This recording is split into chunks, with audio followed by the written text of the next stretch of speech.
Tanking has gotten so bad in the NBA that the NBA and Adam Silver are presented three new proposals to team owners to counter tanking.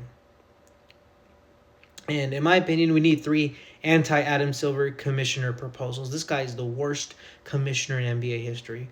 But let's read the first three proposals. Proposal 1: 18 teams in the lottery, seeds 7 through 15. Bottom 10 teams have an equal 8% odds to move up. All 18 picks drawn in lottery. Proposal 2: 22 teams in lottery include round 1 losers. Teams ranked on 2-year record with a minimum win total floors. Only top 4 picks drawn in lottery. Proposal 3: 18 teams in lottery, seeds 7 through 15. Bottom 5 teams all have equal odds to move up. Separate drawings for picks 1 through 5, 6 through 18. In simple terms, that means idea 1 is bad teams almost have the same chance to move up, so losing more doesn't really help you. Idea 2 is your draft spot is based on how you've done over 2 years. You can't just tank one season. And idea 3 is the very worst teams all have the same odds. Being the absolute worst doesn't give you an advantage. And I am tired of Adam Silver and his gimmicks. I am just so sick and tired of him. Okay? Because everything to him is a gimmick. All you had to do was implement a rule where if you can't sit your starters in the beginning of a fourth, find the Utah Jazz and make an example. Say what you will about David Stern. He wasn't with the gimmicks, okay? This man is the worst commissioner in NBA history. You look at what he's done, the amount of gaslighting. He makes it virtually fix what's wrong with the NBA instead of your stupid gimmicks. It is virtually impossible for fans to watch the game without spending a lot of money, because to watch the games, if you have NBA League Pass, you can't watch your local team. So what's the point, right? That only works for people who live out of town. And even if you live out of town, you still have to pay for NBC/Peacock, you have to pay for ESPN, and you have to pay for Amazon Prime to be able to watch all of those games. So with cable, you can get 2 of those, but the other 2 you're going to have to pay out of pocket. And I didn't even mention the local games, the non-televised games. To watch your locally televised games, you have to find a TV provider that has them, which is virtually impossible, especially if you're a Golden State Warriors fan. Okay? And they go up to him and he says, well, regular season is down, and he cares only about the money. He goes, well, you know what you can do? The first thing he said is you can open a newspaper tomorrow morning and see the score of a game. Who the hell is opening newspapers to see the score of NBA games? Okay? And then he goes, well, you can watch our game through other means if you don't have any money. You can watch the highlights on YouTube. First of all, the highlights don't come out 2+ hours after the game. And if your commissioner is suggesting to fans to watch the highlights online instead of watching the actual game, huge problem.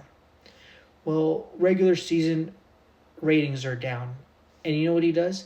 Instead of addressing the problem, which was the ability to watch the games, you know what he does? We're making an in-season tournament because these regular season games don't hold enough value, which is total BS. And then look at the presentation of the NBA. David Stern, you can say whatever you want. He had that court immaculate in the NBA Finals. You had the Larry O'Brien Trophy logo plastered, huge center court, other places, NBA Final logos with minimal to no advertisements. You look at the NBA Finals court now, 100 different advertisements, not a single trophy, not a single NBA Finals logo. And Adam Silver, the biggest gaslighter, when fans demanded back, his response is, we took it out because of injury. And what do? They add a holographic logo you can only see on TV. A small, tiny logo, I might add, that says YouTube TV on there, by the way. Really? So you took it out due to injuries. Well, then how come the in-season tournament, your creation, has that huge in-season tournament trophy plastered all around the court? 3 huge logos. Just a total bullshit liar he is. like every solution is a gimmick to him. So tournament there. Well, we really wanted the ninth seed to make the league the playoffs this year, but they got healthy at the wrong time. Tournament. I mean, my goodness, every solution is tournament, tournament, tournament. He even wanted to propose a tournament for the tanking teams, and then they decided not to do that. But my goodness, just a total BS commissioner. And fix the problems. Fix the how to watch the game. Fix the presentation. Nobody wants to listen to Doris Burke. No one wants to listen to Richard Jefferson. And fix the biggest problem of all. Like, I cannot stress the biggest problem, which is the officiating in the NBA. Certain players like Steph Curry you can push to a ground.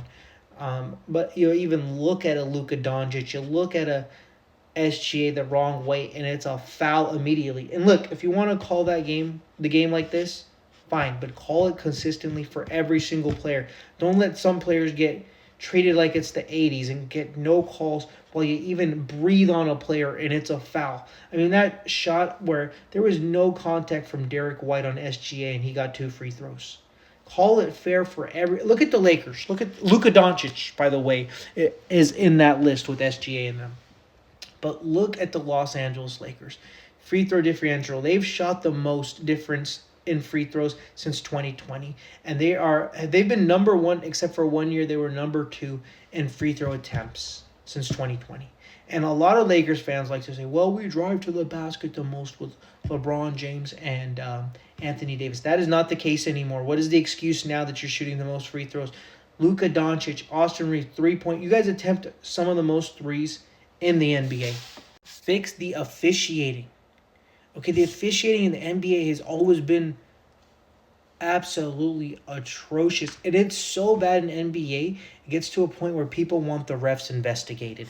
Oh, look at Eric Lewis. It seemed like he was giving special treatment to Boston. So what does he do? Instead of while he's being investigated, retires. And he's already coaching back in the G League 2-3 years later. We know about Tim Donaghy.